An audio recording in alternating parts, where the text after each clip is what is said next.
I can't take it anymore. That's what you want to say to your boss when you're really stressed out. But obviously you can't say that. So how do you communicate to your boss that you're stressed without seeming like a whiner or like you can't hack it at work? There's two types of coping that we use in stressful situations: problem-focused coping and emotion-focused coping.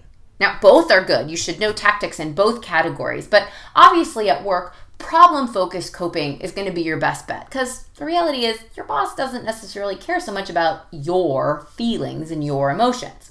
So when you want to go in and communicate with your boss, you want to keep it problem-oriented, not about, I feel stressed, I feel like this.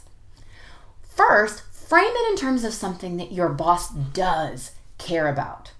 So maybe your boss cares about productivity or sales and the bottom line.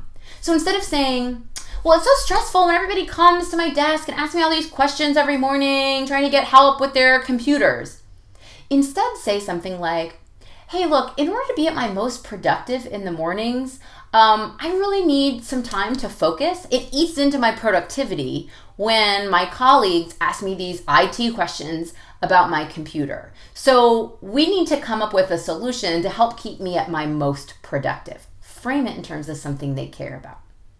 The next thing you want to do is communicate what you've been doing, what you've tried, and what you're trying to solve the problem yourself. One thing that can just drive bosses up the wall is if you say, I have this problem, you fix it, boss.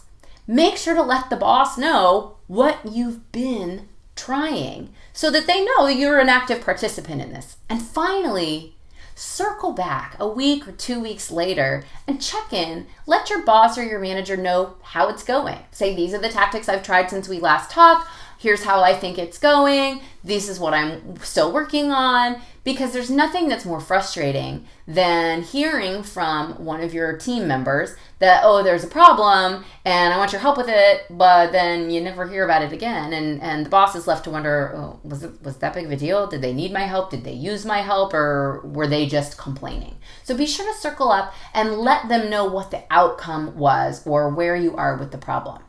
If you follow those 3 steps, then you're going to be able to communicate to your boss that you're stressed without seeming like a whiner, because you've relied on problem-focused coping.